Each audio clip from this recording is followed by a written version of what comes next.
In Los Angeles in 1937, billionaire Hannon is writing a letter for an employee at a hotel. In this letter he confesses he's made a very dangerous discovery that will very likely get him killed. When he's done, he goes to the ballroom and gives the letter to bartender Ashton, saying someone called Douglas will come to pick it up later. After Hannon goes home, Ashton opens the envelope to read the letter, which leaves him quite disturbed. Moments later Hannon makes it home and gets in bed with his wife. All of a sudden the room disappears and he wakes up in a lab in 1999. It turns out the 1937 city and all the people in it are part of a virtual reality simulator developed by Hannon's company. He leaves the lab to go to his favorite bar, where he has some drinks and takes his medicine while some creepy men watch. Then he uses the payphone to leave a message for Douglas on the answering machine. The call is interrupted by a mysterious person appearing at the back door who Hannon is surprised to see and follows to a dark alley. When he's about to share his discovery, the stranger takes out a knife to stab him, instantly killing him. The next morning Hannon's protege Douglas plays the messages on his machine before going to his bathroom, where he's horrified to find blood on the sink and a blood-stained shirt in his trash can. One of the messages is from the police, telling him to urgently go to the police station. Douglas doesn't hear the other messages and immediately rushes to the station where he meets Detective McBain, who shows him a dead body. A devastated Douglas confirms that's Hannon and answers McBain's questions, explaining he worked for Hannon for 6 years but they also were close friends. Then McBain and Douglas go to Hannon's office. The detective wants to know about the company's projects but Douglas only explains they work on computer software, the rest it's confidential information. At that moment they notice a woman named Jane in another room and Douglas is surprised to hear her say she's Hannon's daughter because his boss never mentioned having kids. He also has the feeling he's seen her before. While McBain takes Jane aside for questioning, Douglas visits the 13th floor. Here he visits a programmer named Whitney, who is grieving for Hannon.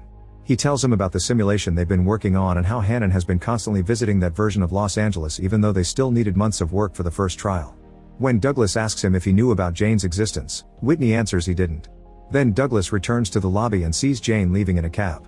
He's suspicious of her and asks the receptionist where she's staying to follow her. Afterward McBain interrogates Whitney about the company's research.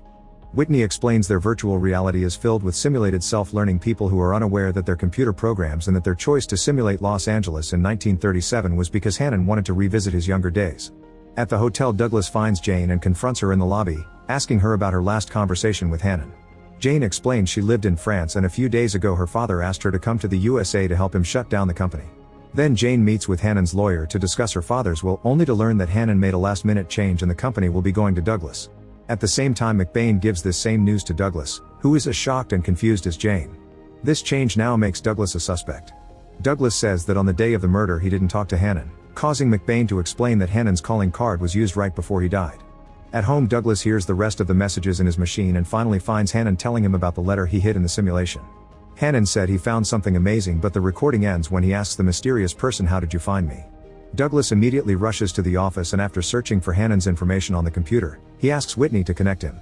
Whitney at first refuses and explains how dangerous it is, but Douglas changes his mind by explaining the clues point at him, so either he killed Hannon and forgot or he's being framed. When Whitney says he can only give him an hour, Douglas convinces him to make it 2, which is dangerous. Then Douglas lies down in the simulation chamber and after lots of lights and transferring time, he appears in the virtual reality, having taken over the body of a bank clerk. It feels very strange and Douglas has to run to the bathroom to put himself together. The boss says he looks terrible and gives him the day off. Douglas leaves the building and is amazed by the details of the old Los Angeles, which feels absolutely real.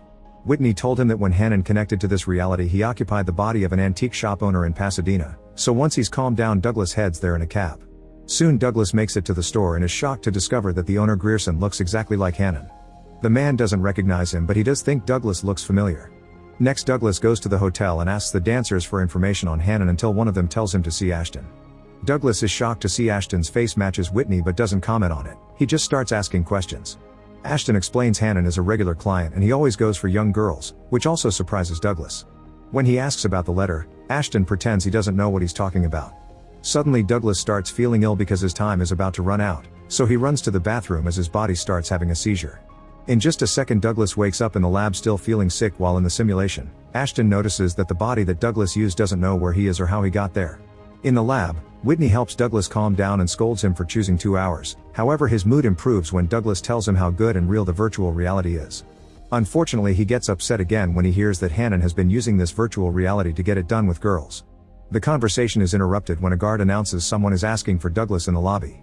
Douglas goes down and meets Tom, who explains he saw Hannon in the bar the other night. He also asks to speak privately, so Douglas takes him to the parking lot.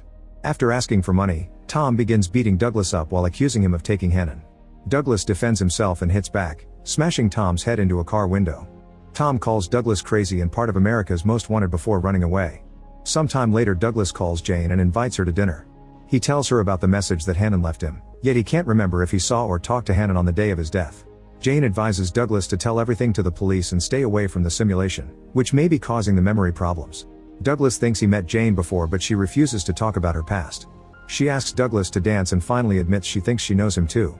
After explaining that déjà vu may be a sign of love at first sight, Jane and Douglas share a kiss. That night the cops come to Douglas' apartment to arrest him as the main suspect in Hannon's case. At the station, McBain explains that Douglas' car has been found in the security footage of the bar where the murder happened. The detective's theory says that Douglas killed Hannon to stop him from shutting down the company. Tom has also told the police that he saw Douglas leaving the bar with Hannon, but a few hours ago the cops found Tom dead. Douglas spends the night in jail, but in the morning, Jane bails him out by presenting an alibi in his favor. Determined to find the truth, Douglas goes to the lab and logs into the simulation, setting the timer for 2 hours again. However, he fails to press a button and the time doesn't start. The computer tries to warn him, but Douglas is already in the chamber. When he appears in the virtual reality, Douglas is in the middle of a dance competition. He immediately abandons his partner and returns to the antique shop, hitting the window with a rock to make Grierson come out. At first, Grierson doesn't want to see him, but Douglas explains he can tell him why he sometimes loses time and wakes up with no idea of where he is. Grierson admits that after waking up, he sees flashes of another man's life and his wife has smelled the girls on his clothes. He also mentions he's found something strange under his bed. He takes out a briefcase containing a very fancy suit, saying he never bought it and doesn't remember wearing it, but still fits him perfectly. Douglas realizes Hannon kept the suit here to wear it whenever he logged in. Afterward, Douglas takes Grierson to the hotel, where the staff calls him Hannon. When they enter the ballroom, Grierson concentrates as hard as he can to look for any traces of Hannon's memories. Seeing the girls helps and he remembers that Hannon gave a letter to a man. When Grierson points at the bartender, Ashton notices and quickly sneaks out of the room. Douglas follows him into the locker room, where Ashton surprises him from behind with a gun. He admits he read the letter, which made him realize he's just an artificial creation. Ashton followed the instructions in Hannon's letter and drove to Tucson, going to every barricade that tried to stop him. In Tucson, he was able to see the edge of the world, which made him understand this reality is fake. He wants to know why Hannon and Douglas mess with people's minds and asks Douglas to show him what is truly real. Laughing like a maniac, Ashton shoots Douglas in the shoulder and the leg. When he gets ready to shoot him in the head, Douglas punches him and runs away. A chase ensues as Ashton continues to fire randomly and Douglas wonders why the simulation hasn't ended yet. Ashton follows a trail of blood into the swimming pool and Douglas catches him by surprise to start beating him up. He takes Ashton's gun and puts it in his mouth while asking where's the letter, so Ashton hands it to him. However, it's bait to grab him again and start smashing Douglas against a column. Both men fall in the water and Ashton beats Douglas up some more before trying to drown him. When Douglas is about to stop breathing, Whitney pulls him out of the simulation. Seeing that face causes Douglas to punch his friend before realizing he's home. Afterward, Douglas tells Whitney that all the people in the simulation are as real as they are, with their own lives and feelings. He thinks they shouldn't be messing with their heads and that his project was a mistake. Whitney tries to convince him they just programmed it that way, but Douglas storms off. At the hotel, Douglas finds McBain waiting for him to tell him Jane has disappeared. After doing lots of research, McBain has confirmed that Hannon didn't have any kids and that there's no woman with Jane's name in the USA or France. Getting worried, Douglas finds the taxi driver who picked up Jane a few days ago and pays him in exchange for information. It turns out Jade took the cab to go to a neighborhood nearby, so Douglas visits the town and asks around until he discovers that the body Jane uses is a cashier at the grocery store. When Douglas walks in, she doesn't recognize him, but she does admit he looks familiar. With Ashton's story still in his head, Douglas follows the route described in the letter and goes through a few barriers before finding the edge of the world. He's shocked to discover a wall of code and wireframe, which means his reality in 1999 is as fake as the 1937 one. It also means he's not real either. Meanwhile, McBain finds the cashier who looks like Jane, but she doesn't recognize him. When McBain makes his officer check her records, he learns that her friends notice she's been going out all night and sleeping all day.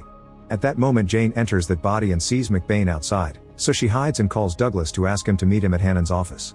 Moments later, Jane is telling Douglas the whole truth. There are thousands of virtual worlds, but this one is the only one that ever created a simulation inside the simulation. Jane didn't kill Hannon, she was sent after his death to pretend to be his daughter and inherit the company. She was supposed to shut it down, but he tricked them by changing his will. Douglas' body stabbed Hannon, but it happened while it was being controlled by a VR user, who happens to be her husband David. Jane explains her husband got addicted to the simulation and it corrupted him into becoming abusive. She thinks that since Douglas and Hannon saw the edge of the world, it proves they have a bit of soul in them and are real. Since the simulation started, Jane has been watching Douglas and falling in love with him. Douglas insists he isn't real and can't be loved, so Jane kisses him and they do the dirty. Meanwhile, Whitney connects himself to the virtual reality and appears in Ashton's body while he's driving. Whitney has to quickly dodge the traffic but ends up crashing against some boxes and cans anyway. While he looks at his new body in the mirror, the police surround him and ask for his license. He looks for it in the glove box and finds a gun, which he quickly hides before getting Ashton's wallet. The cop sees the license and believes the story of the car slipping in the rain, so he lets Whitney go. However, when he's about to leave, he hears a noise in the trunk. The officer makes Whitney open it and finds the bank teller's bleeding body tied up. He tries to arrest Whitney, who steps back in shock and is accidentally hit by another car. At that moment the timer ends and Whitney wakes up back in the lab, however he doesn't know how to use the automatic doors and keeps poking things. The guard notices this strange behavior on the security cameras and calls Douglas to warn him. After Douglas leaves for the lab, Jane calls McBain. Minutes later Douglas arrives at the company building and finds the guard unconscious on the ground with no gun. Then he checks on Whitney, who is laughing at the TV as if it was something new. By only exchanging a few words Douglas realizes this is actually Ashton, who got to come back because Whitney was killed by the car. Douglas then explains to Ashton that this world is also fake, but Ashton still wants to see the place where he was born. The men get in the elevator and at that moment, Jane's husband David takes over Douglas' body. He stays quiet for now and takes Ashton to the room with all the computers that run the simulation program.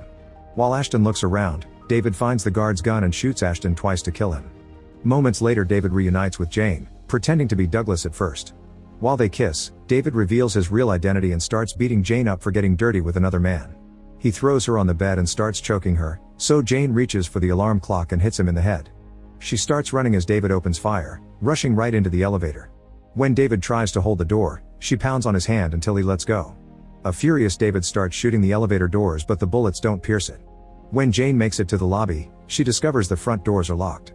Soon David catches up to her and gets ready to shoot, but he misses and the bullet breaks the window instead. It turns out McBain came because Jane called him and shot David just in time. She planned her husband's death in Douglas' body all along to trap his consciousness in this world. Now McBain knows the truth and asks her not to send any more people from her world to this one. Moments later Douglas wakes up in David's real body and looks around the new place, reading on the newspaper that it's the year 2024. Jane wakes up as well and shows Douglas the futuristic world she lives in. She also says hello to her dad on the beach. It was his face they used to design Hannon.